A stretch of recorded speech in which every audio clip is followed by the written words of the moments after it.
आज़ादी इजहार की दावेदार पीपल्स पार्टी के दौर में सिंध के कई सहाफ़ियों को कत्ल और अगवा किया गया, जबकि 20 सहाफ़ियों पर दहशतगर्दी समेत संगीन इल्जामात के तहत मुकदमात कायम किए गए, जो बेशतर झूठे निकले।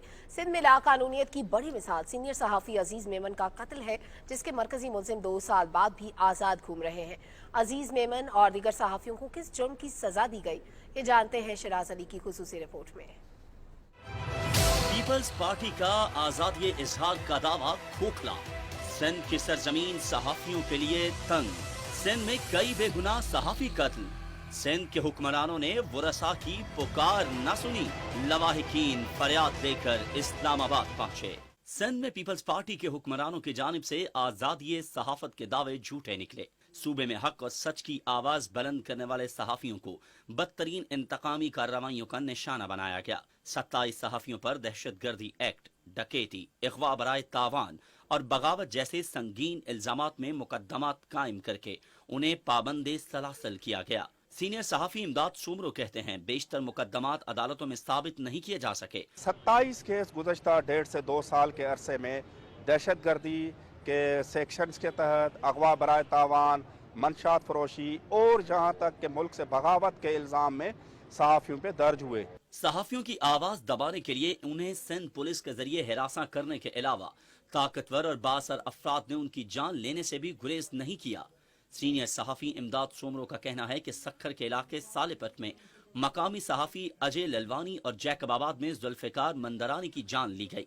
थल में नूरुल नजवानी को बालादस्त तबके के खिलाफ बेबस लोगों की आवाज बनने के जुर्म में कत्ल कर दिया गया।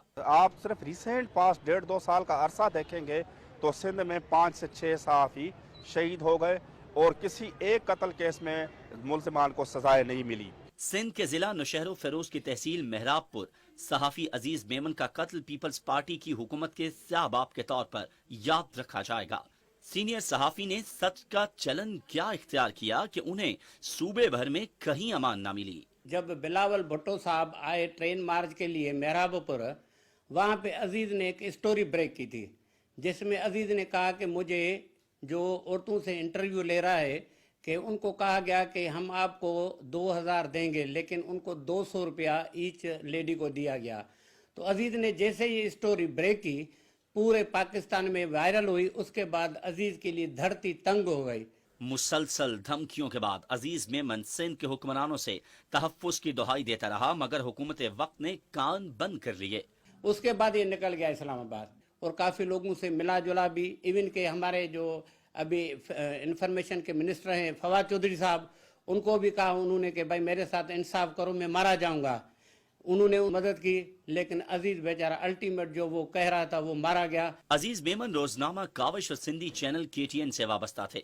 वो न सिर्फ मजलूम और बेसहारा लोगों की आवाज उठाते, बल्कि बालादस्त तबके के मकरू चेहरों से नकाब उतारने से भी नहीं डरते थे। इस्तेहसाली तबकात को चैलेंज करने पर 16 फरवरी 2020 को उन्हें बेदर्दी से कत्ल करके लाश रोहड़ी केनाल में फेंक दी गई। पुरस्कार हालात में कत्ल होने वाले सहाफी अजीज मेमन के वरसा आज भी वारदात में मुलव्वस असल मुजरमों की गिरफ्तारी का मुतालबा कर रहे हैं। अजीज मेमन केस तो सबसे ज्यादा इम्पोर्टेंट है। उसमें 2 जो क्रिमिनल्स हैं वो अभी तक गिरफ्तार नहीं हुए, तो उनकी गिरफ्तारी के लिए हमने आज भी मीटिंग की है। सहाफी अजीज मेमन के कत्ल पर PFUJ और RIFJ समेत मुतादिद सहाफती तंजीमें सरापाए एहतजाज बन गई और कत्ल में मुलव्वस मुजरमों की गिरफ्तारी का मुतालबा किया, मगर 2 साल करीब होने को आए कत्ल में मुलव्वस मरकजी मुलजिम कानून की गिरफ्त में नहीं आ सके। उन्होंने एक रिपोर्ट चलाई थी जो सिंध की हुक्मरान जमात के खिलाफ जाती थी और उसी बिना पर उनको खदशा था कि उनको नुकसान पहुंचाया जाएगा और बदकिस्मती से उनका खदशा दुरुस्त साबित हुआ और बिलाखिर वो कत्ल कर दिए गए। सबसे बड़ी जिम्मेदारी प्रोविंशियल गवर्नमेंट की है, सिंध गवर्नमेंट की है कि उनके सूबे में एक सहाफ़ी को इस तरीके से कत्ल कर दिया जाए और वो कोर्ट में उसकी पूरी ख़ानदान, उसकी फैमिली जो है वो हो रही है और कोई ना उनको इंसाफ मिल रहा है, ना उनको कोई सपोर्ट कर रहा है। सिंध में जब भी सहाफ़ी का मर्डर होता है तो उसके कातिल नहीं पकड़े जाते। अजीज मेमन का मर्डर हो, उससे पहले जुबैर मुजाहिद का मर्डर हो, तो आज तक उनके कातिल नहीं पकड़े गए। हालांकि कुछ लोग नॉमिनेट भी हैं, कुछ लोग आइडेंटिफाई भी हैं, लेकिन उसके बावजूद किसी को इंसाफ नहीं मिला। ये कत्ल की वजूहत उसी बात से शुरू हो गई जब बिलावल भुट्टो जहाँ ट्रेन मार्च कर रहा था तो उसने व्यूज़ लिए थे औरतों से, तो उन्होंने कहा कि हमें 200, 300 रुपये दिए गए हैं, इसीलिए हम आए हैं। तो जब वो बात हो गई तो इसके जहाँ के जो वडेरे हैं उनके खिलाफ हो गए। 30 साल से सहाफत की पुरखार राह पर चलने वाले अजीज मेमन ने हक और सच पर कभी सौदेबाजी की और ना ही ताकतवर लोग इनकी आवाज दबाने में कामयाब हुए। अपनी जिंदगी में वो बार बार कातिलों की जानिब इशारा करते रहे और हुक्मरानों को उनके मजबूम मकासद से आगाह करते रहे, लेकिन सिंध हुकूमत ने कोई नोटिस न लिया और उनकी फरियादें सदा बासहरा साबित हुईं। मेरा किसी सियासी जमात से वास्ता नहीं है, मगर बिला वजह SSP नौशा इशू के बाद मेरे जान के दुश्मन है। इन्होंने SP के मार्फत मेरा जीना हराम कर दिया है, जिसमें मकामी SHO DSP शामिल है, मकामी जो जियाले हैं वो भी शामिल हैं। तो इंसानी हकूक के बुनियाद पर मेरा तहफ़्फ़ुज़ किया जाए, मेरे बाल बच्चों का तहफ़्फ़ुज़ किया जाए। सहाफती हलकों की जिद्दोजहद के नतीजे में अजीज मेमन कत्ल केस में कब्र कुशाई, सांसी बुनियादों पर तफ्तीश और हाई प्रोफाइल केस होने के बावजूद मरकजी मुजरिमों को जेल की सलाखों के पीछे न लाया जा सका, जिससे न सिर्फ पुलिस बल्कि हुकूमत वक्त पर भी सवाल उठ रहे हैं। अजीज मेमन साहब का जो केस था उसके अंदर बड़ी सिग्निफिकेंट पेशरफ्त हुई थी और उसके अंदर जो प्रिंसिपल अक्यूज था उसको तो पकड़ लिया गया था।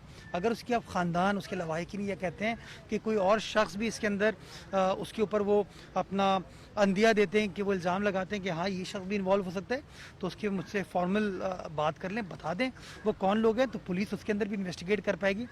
अजीज मेमन के कत्ल से जहां अहले कलम, मकामी लोग और इंसानी हुकूक की तंजीमें अफसरदा थीं, वहीं उनके अहल खाना इस दिल खराश वाक़े पर आज तक सदमे की हालत में हैं। अजीज मेमन की बेवा और बच्चे उन्हें हमेशा के लिए खो देने के बाद बेबसी की तस्वीर बन गए। 2 साल हो गए हैं कि हमें अभी तक कोई इंसाफ नहीं मिला।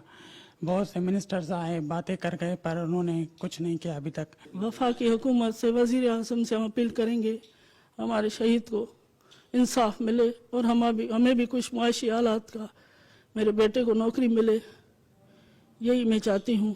मेरे शहीद को बस इंसाफ मिले। 2 साल बीत गए मगर अजीज मेमन के वरसा इंसाफ के मुंतज़िर हैं। सिंध हुकूमत से मायूस मकतूल के लवाहिकीन अपनी फरियाद लेकर इस्लामाबाद पहुँच गए, जहाँ कौमी असम्बली की स्टैंडिंग कमेटी बराए इत्तलात ने उनके जख्मों पर मरहम रखा। इसके ऊपर या तो ऐवान की कमेटी बना दें जो इस सारे मामले को देखे, क्योंकि देखे वो एक्यूज कर रहे हैं सिंध गवर्नमेंट को कि वो उनका डाइंग स्टेटमेंट है, अमूमी हालात तो नहीं है ये।